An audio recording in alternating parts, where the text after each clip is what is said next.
नमस्कार दोस्तों, मैं डॉक्टर रजत जहांगीर, जयपुर। दोस्तों, हड्डियों और उसकी विभिन्न बीमारियों के बारे में मैं आपसे समय समय पर जानकारी शेयर करता रहता हूं। और पिछले वीडियो में मैंने आपसे एक जानकारी शेयर करी थी कि ऑस्टियोपोरोसिस क्या होता है और उससे आप कैसे बच सकते थे। उस वीडियो में मैंने आपसे कहा था कि मैं आपसे एक अलग से वीडियो में कैल्शियम, विटामिन डी और डाइट की जो इम्पोर्टेंस है उसकी जानकारी आपसे शेयर करूँगा।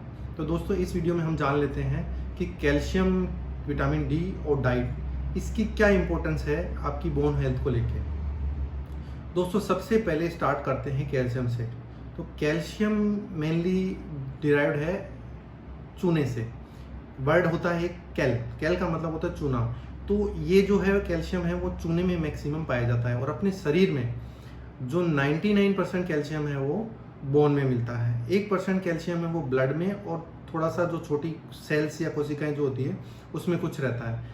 जो मैक्सिमम कैल्शियम बोन में है वो कैल्शियम जो है वो ब्लड से लेवल से इंटरचेंज रहता है। मतलब अपनी बॉडी में इंटेस्टाइन मतलब आंतों से आपके ब्लड जो कैल्शियम है वो एब्जॉर्ब होता है, उससे ब्लड में जाता है, ब्लड से वो डिपॉजिट होता है आपके इन बोन्स के अंदर में। और जो ब्लड कैल्शियम है वो आपका हमेशा ही नॉर्मल बना रहता है। मतलब वो या तो वो इंटेस्टाइन से ज़्यादा एब्जॉर्ब करेगा या फिर वो बोन से एब्जॉर्ब कर लेगा। तो नॉर्मली हमारे पास में पेशेंट्स है वो अपने खुद ही ब्लड रिपोर्ट करवा लेते हैं और अपने पास में ब्लड रिपोर्ट लेके आते हैं कि सर हमारा तो जो ब्लड का कैल्शियम लेवल है वो नॉर्मल है और आप हमें बोल रहे हो कि कैल्शियम की कमी है। तो आप ये जान लें कि बॉडी है वो ट्राई करती है कि उसका जो ब्लड का कैल्शियम लेवल है जो अपन नॉर्मली जांच में मेजर करते हैं वो नॉर्मली रखने का ट्राई करती है। तो या तो वो इंटेस्टाइन आंतों से ज़्यादा एब्जॉर्ब करेगी या फिर आपका जो बोन है उसमें जो डिपॉजिट कैल्शियम वो ब्लड में ले जाएगी। तो अगर आपको एग्जैक्टली बोन में आपके कैल्शियम की डेफिशिएंसी है या नहीं है वो मेजर करनी है तो आपका जो टेस्ट होता है उसको बीएमडी टेस्ट या दूसरा जो टेस्ट है उसको डेक्सा स्कैन कहते हैं। पिछले वीडियो में हमने जाना कि दोनों की क्या अलग अलग इंपॉर्टेंस है। तो दोस्तों, हमें जो कैल्शियम चाहिए वो हमें मिलता है अपनी डाइट से। तो डाइट में उसके जो रिच सोर्सेज हैं वो जान लेते हैं। डाइट में जो मिल्क प्रोडक्ट्स हैं, जो डेयरी प्रोडक्ट्स हैं, जो मिल्क से बनी हुई सारी चीज़ें हैं जैसे कि पनीर, छाछ, दही, रसगुल्ले, ये सब चीज़ों में जो कैल्शियम है वो काफ़ी ज़्यादा रहता है। इसके अलावा जो हरी पत्तेदार सब्जियां हैं जैसे कि पत्ता गोभी और आपकी ब्रोकली, इसमें पालक है वो हालांकि आयरन का काफ़ी रिच सोर्स है लेकिन पालक में ऑक्जेलेट काफ़ी ज़्यादा रहता है। तो ये कैल्शियम के एब्जॉर्प्शन को हैम्पर करता है, इसलिए पालक में जो कैल्शियम है वो ज़्यादा नहीं रहता है। ड्राई फ्रूट्स में अगर देखें तो खजूर में, बादाम में, इनमें काफ़ी अच्छा सोर्स रहता है कैल्शियम का। इसके अलावा जो रागी है, रागी एक आटा आता है जैसे गेहूं का आटा होता है वैसा ही। तो ये अगर आप अपने गेहूं के आटे में या दूसरे आटा जो यूज़ करते हैं उसमें मिक्स करते हैं तो ये काफ़ी रिच सोर्स है। इनफैक्ट ये कैल्शियम का रिचेस्ट सोर्स है। तो मैं एडवाइस करूंगा कि रागी का आटा है वो आप अपने जो नॉर्मल आटे में मिक्स कर सकते हैं। दालों में अगर आप देखें तो दालों में राजमा है उसमें काफ़ी हद तक कैल्शियम मिलता है। इसके अलावा जो नॉन वेजिटेरियन सोर्स है जैसे कि फिश में, चिकन में, इनमें भी कैल्शियम मिलता है। दोस्तों, अगर बात करें कैल्शियम सप्लीमेंटेशन की तो कैल्शियम है वो आज मार्केट में 3 तरीके से उपलब्ध है। एक तो होता है कैल्शियम कार्बोनेट, एक कैल्शियम साइट्रेट मेलेट और एक है कोरल कैल्शियम। तो जो मोस्ट कॉमन अवेलेबल और जो चीप सोर्स है वो है कैल्शियम कार्बोनेट, जो ऑलमोस्ट सभी इंडियन जो कंपनीज है वो बनाती हैं। इसका एक सिंपल कारण यही है कि ये बहुत चीप रहता है।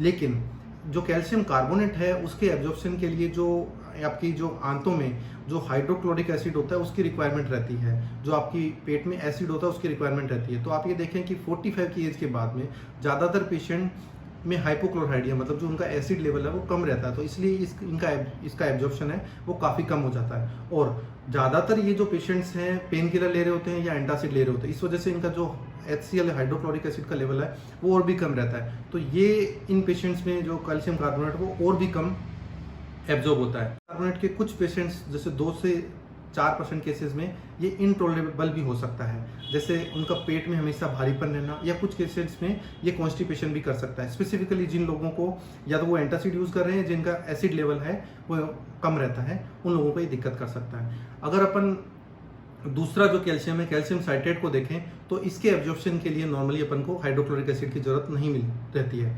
तो ये है वो आपके जो 45 की एज के जो पेशेंट्स हैं उनमें भी काफ़ी सेफ रहता है, और जो पेशेंट्स एंटासिड ले रहे हैं उनमें भी इसका एब्जॉर्प्शन काफ़ी बेटर रहता है। अगर आप देखें जो नॉर्मल रिक्वायरमेंट अपनी रहती है वो 1000 मिलीग्राम कैल्शियम की रहती है, और जो कैल्शियम एलिमेंटल कैल्शियम जिसको बोलते हैं, इसमें कितना कैल्शियम है, तो अगर 1000 मिलीग्राम की कैल्शियम कार्बोनेट की टैबलेट है तो उसमें अराउंड 40% 400 मिलीग्राम कैल्शियम रहता है, और कैल्शियम साइट्रेट में अप्रोक्सीमेटली 21% मतलब 210 मिलीग्राम के आसपास में कैल्शियम रहता है। लेकिन हालांकि कैल्शियम साइट्रेट में एलिमेंटल कैल्शियम कम है, लेकिन उसकी जो बायो अवेलेबिलिटी है, बायो अवेलेबिलिटी मतलब कितना परसेंट एब्जॉर्ब होता है, वो डेफिनेटली कैल्शियम कार्बोनेट से बहुत ज़्यादा है। अवेलेबिलिटी, आपको जो टॉलरेंस है, जो आपके इंटेस्टाइन के साइड इफेक्ट आते हैं, वो डेफिनेटली उसमें बहुत कम है। इसके बाद में एक कैल्शियम है, वो है कोरल कैल्शियम। कोरल कैल्शियम है वो कैल्शियम कार्बोनेट का ही एक और मोर एडवांस्ड रूप है, जो नई फार्मास्यूटिकल कंपनीज ने अभी लॉन्च किया है। ये बेसिकली मेराइन सोर्स होता है, मतलब जो समुद्र में जो कोरल होता है उससे लिया जाता है। इसका एब्जॉर्प्शन है वो जो नॉर्मल अपना कैल्शियम कार्बोनेट है उससे थोड़ा सा बेटर माना गया है, बट अगेन ये थोड़ा सा कॉस्टली है, और कैल्शियम साइट्रेट भी जो कैल्शियम कार्बोनेट है उससे थोड़ा सा कॉस्टली रहता है। दोस्तों, एक सामान्य क्वेरी जो पेशेंट्स को कैल्शियम प्रिस्क्राइब करना रहता है उनकी ये रहती है कि क्या हमें कैल्शियम लेने से स्टोन तो नहीं हो जाएगा, किडनी में जो स्टोन है उसकी समस्या तो नहीं हो जाएगी। तो दोस्तों, कैल्शियम है वो सप्लीमेंट लेने से नॉर्मली है वो किडनी स्टोन होने की समस्या नहीं रहती है। इसका कारण मैं आपको बता देता हूँ कि जो किडनी में स्टोन सामान्य तौर पे होते हैं वो ऑक्सलेट स्टोन्स होते हैं, और जो कैल्शियम सप्लीमेंट आप लेते हो वो डेफिनेटली जो आपके ऑक्सलेट लेवल को कम रहता है। तो इस हिसाब से तो आपके रीनल स्टोन के होने की चांसेस है वो कम होनी चाहिए। लेकिन अगर आपको कोई स्पेसिफिक किडनी डिजीज है और आपको किडनी से संबंधित कोई बीमारी है, तो मैं ये एडवाइस करूंगा कि आप किसी अपने एक्सपर्ट नेफ्रोलॉजिस्ट से एडवाइस लेके ही कैल्शियम सप्लीमेंट लें। कैल्शियम के बाद में अब बात कर लेते हैं विटामिन डी की। विटामिन डी है उसको सनलाइट विटामिन कहा गया है। ये विटामिन है वो आपकी चमड़ी में सन एक्सपोजर होने से आपकी चमड़ी में जो फैट होता है उससे बनता है, और ये नॉर्मली अपनी जो कैल्शियम का मेटाबॉलिज्म है और जो मसल्स के फंक्शन है उसको अफेक्ट करता है। कैल्शियम में ये इंटेस्टाइन से कैल्शियम है उसके एब्जॉर्प्शन को बढ़ाता है, और जो ब्लड में कैल्शियम अवेलेबल है उसको बोन में डिपॉजिट होने में मदद करता है। इसके साथ ही ये जो विटामिन है वो आपकी इम्यूनिटी को भी बूस्ट करता है, साथ में आपके हार्ट डिजीज के रिस्क को, ब्रेस्ट कैंसर और कोलन कैंसर के रिस्क को भी कुछ स्टडीज में ये कम करते हुए पाया गया है। दोस्तों, चूंकि ये सनलाइट से मिलता है और आजकल हम सब लोग इंडोर ही रहना प्रेफर करते हैं, एसी में रहना प्रेफर करते हैं, धूप में जाना किसी को पसंद नहीं है, तो इस वजह से अगर अपन अर्बन पॉपुलेशन में देखें तो 90% लोगों को विटामिन डी की डेफिशिएंसी हो गई है, और रूरल पॉपुलेशन में अप्रोक्सीमेटली 60% लोगों को ये डेफिशिएंसी हो गई है। इसके सिम्टम है नॉर्मली ये आपकी बॉडी में साइलेंटली रहता है, मतलब एसिम्टोमेटिक रहता है, आपको कोई भी स्पेसिफिक सिम्टम इसके नहीं आते। सिम्टम माइनर हो सकते हैं, जैसे कि आपके मसल पेन होना, बोन में थोड़ा दर्द रहना, आपका मूड है वो थोड़ा इरिटेबल रहना, ये सिम्टम हो सकते हैं। जो नॉर्मल डेली रिक्वायरमेंट है वो विटामिन डी की अप्रोक्सीमेटली 400 इंटरनेशनल यूनिट रहती है, और जिन लोगों में इसकी कमी है तो उन लोगों को एक्स्ट्रा देना पड़ता है, जैसे कि 1000 to 2000 इंटरनेशनल यूनिट।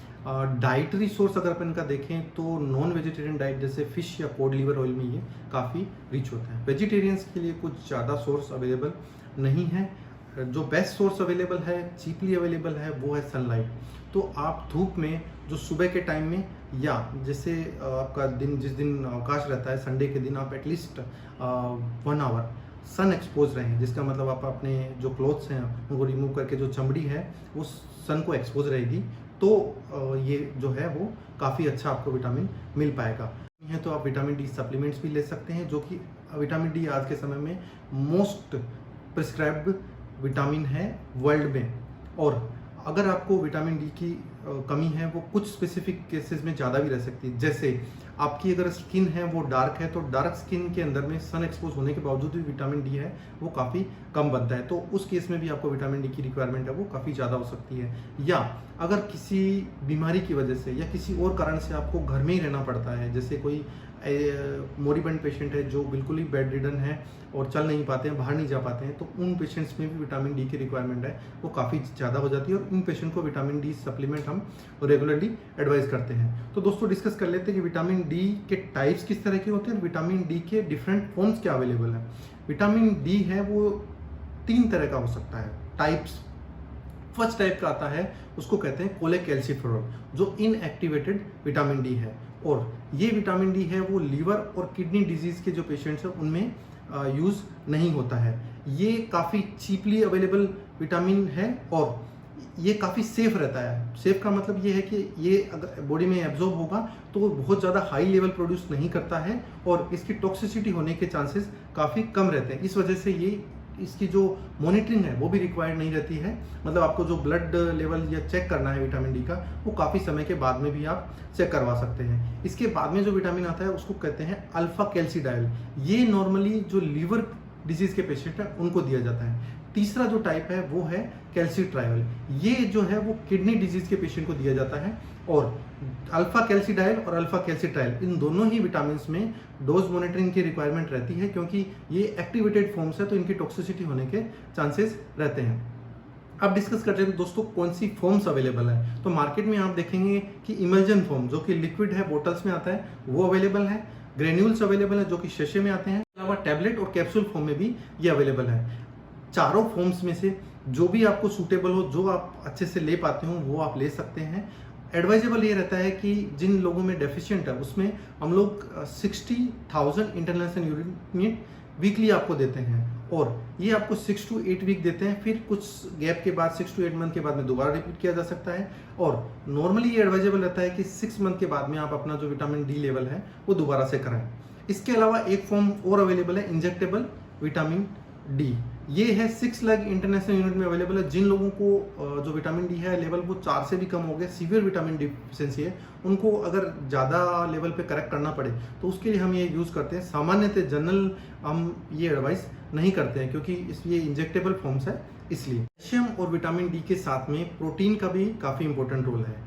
नॉर्मली जो बोन के अंदर में ऑर्गेनिक जो पार्ट होता है उसको ओस्टियोइड कहते हैं, वो प्रोटीन का बना होता है। तो बोन के वीक होने में ये ओस्टियोइड है वो भी काफ़ी इंपॉर्टेंट रोल अदा करता है। तो हाई प्रोटीन डाइट भी काफ़ी एडवाइजेबल है, जिसमें आप दूध, सारे डेयरी प्रोडक्ट्स, पनीर, छोले, दालें, इसके साथ में महिलाएं हैं स्पेसिफिकली जो सोया प्रोडक्ट्स है उसका भी यूज़ कर सकती है। अगर आपको किडनी या लीवर डिजीज़ की वजह से प्रोटीन डाइट को लेकर कोई कॉन्ट्रा इंडिकेशन नहीं है तो बेटर ये रहेगा कि आप हाई प्रोटीन डाइट लें।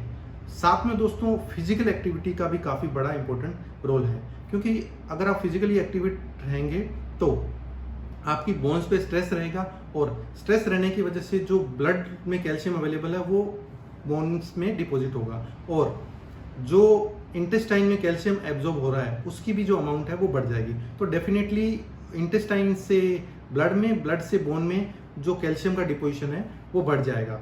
तो फिजिकल एक्टिविटी है वो भी काफ़ी इंपॉर्टेंट है इसमें। दोस्तों अगर आपका कैल्शियम, विटामिन डी या ऑस्टियोपोरोसिस से रिलेटेड कोई सवाल है तो वो आप मुझे कमेंट बॉक्स में डाल सकते हैं, मैं उसका जवाब देने की कोशिश करूँगा। दोस्तों हमारे चैनल पर ऑर्थोपेडिक्स और विभिन्न बीमारियों के बारे में समय समय पर वीडियो में अपडेट करता रहता हूँ। हमसे जुड़े रहने के लिए हमारे चैनल को सब्सक्राइब करें, शेयर करें। धन्यवाद दोस्तों।